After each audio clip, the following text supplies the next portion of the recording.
आंचल ही दागदार है।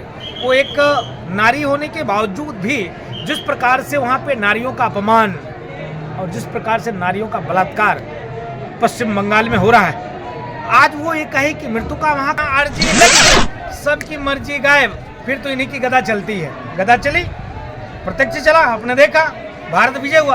तमाम कुछ ऐसे वो मेढक गुरल्ले लोग आए और बोले कोई मतलब नहीं है, कोई सीताराम सीताराम सीताराम।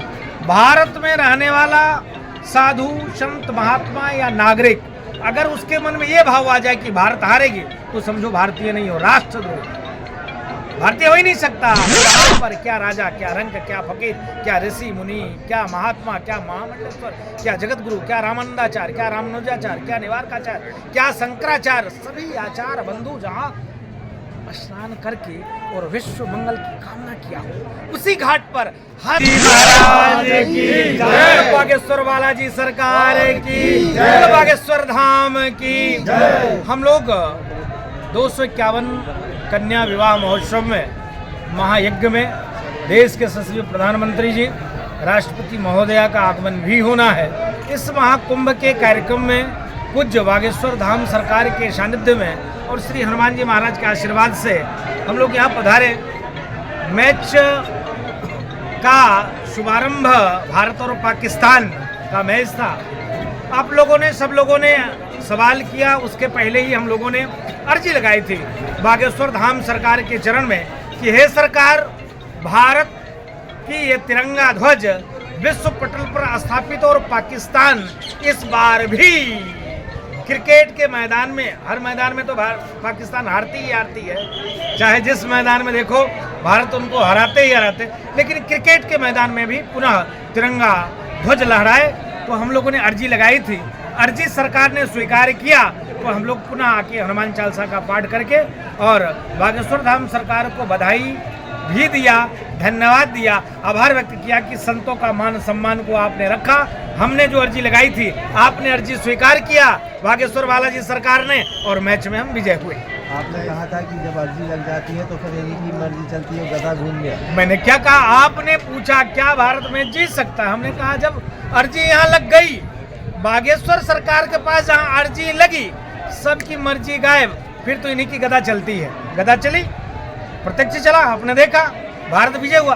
तमाम कुछ ऐसे वो मेढक गुरल्ले लोग आए और बोले कोई मतलब नहीं है, कोई सीताराम सीताराम सीताराम। भारत में रहने वाला साधु संत महात्मा या नागरिक अगर उसके मन में ये भाव आ जाए कि भारत हारेगी, तो समझो भारतीय नहीं हो, राष्ट्रद्रोही। भारतीय हो ही नहीं सकता। किस मुंह से हम कहें कि भारत हार जाएगा? संभव है क्या? संभव ही नहीं है। अपने माँ भारती का अपमान कोई करता है क्या? कौन बाबा? कैसा बाबा? कहाँ का बाबा है?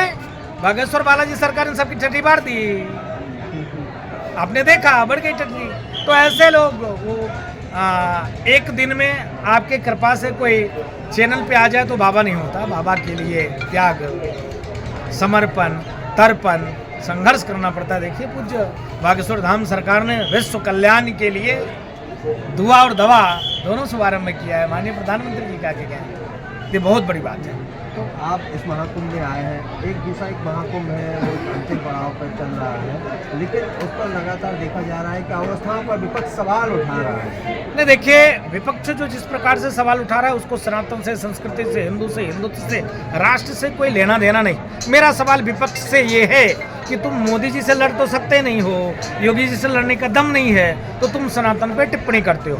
जो महाकुंभ, आस्था का महाकुंभ, समर्पण का महाकुंभ, त्याग का महाकुंभ, जहाँ पर क्या राजा, क्या रंक, क्या फकीर, क्या ऋषि मुनि, क्या महात्मा, क्या महामंडलेश्वर, क्या जगत गुरु, क्या रामानंदाचार्य, क्या रामानुजाचार्य, क्या निवारकाचार्य, क्या शंकराचार्य, सभी आचार्य बंधु जहाँ स्नान करके और विश्व मंगल की कामना किया हो, उसी घाट पर हर व्यक्ति, एक सफाई कर्मी और एक विश्व पटल पर अन्य देश के राष्ट्राध्यक्ष स्नान कर रहा है, उस पर टिप्पणी करना कहाँ से न्याय उचित है? तो आपको धर्म पे टिप्पणी करने का किसने अधिकार दिया? दम है, अनमत मतांतर मजहब पे टिप्पणी करके देख लो, बोलने के लायक नहीं रहोगे। और उस महाकुंभ में जिस प्रकार से मैं आभार व्यक्त करता हूँ उत्तर प्रदेश के सचिव मुख्यमंत्री योगी आदित्यनाथ जी महाराज का।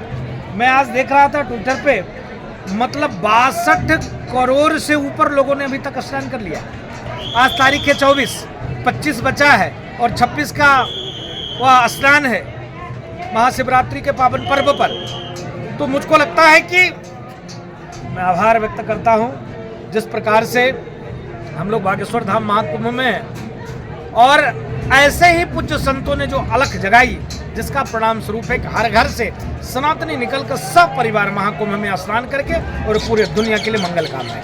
कई लोगों ने तो ये भी कहा है कि मृत्यु कुंभ है वो। ने दुर्भाग्य है, मृत्यु कुंभ कहने वाले पहले अपने आंचल में झांक कर देख ले, उनका आंचल ही दागदार है। वो एक नारी होने के बावजूद भी जिस प्रकार से वहाँ पे नारियों का अपमान और जिस प्रकार से नारियों का बलात्कार पश्चिम बंगाल में हो रहा है, आज वो ये कहे कि मृत्यु का महाकुंभ है। सनातन की आस्था पर कुठाराघात, जहाँ 22 करोड़ से जहाँ 62 करोड़ से ऊपर लोगों ने तर्पण किया, समर्पण किया, यज्ञ किया, दान किया, अनुष्ठान किया, और जहाँ दुनिया के कोने कोने से, पाकिस्तान ही नहीं दुनिया के कोने कोने से, वो तो अपना बेटा है, बच्चा है, उसका आंख नहीं खुल रहा है, बेटा थोड़ा सा काना हो गया है, उसको इलाज करा के उसको ठीक करना पड़ेगा, वहाँ से भी लोग आए थे, दुनिया के कोने कोने से लोग आए थे। उसको मृत्यु करना, उसको बेकार कहना, पानी दूषित कहना, बेकार कहना, ये कहीं से न्याय उचित नहीं है। मैं कहता हूँ अपने आंखें खोलो, दम है तो मोदी से लड़ो, दम है तो योगी जी से लड़ो, लेकिन मोदी जी योगी जी का नाम लेकर सनातन पे टीका और टिप्पणी मत करो।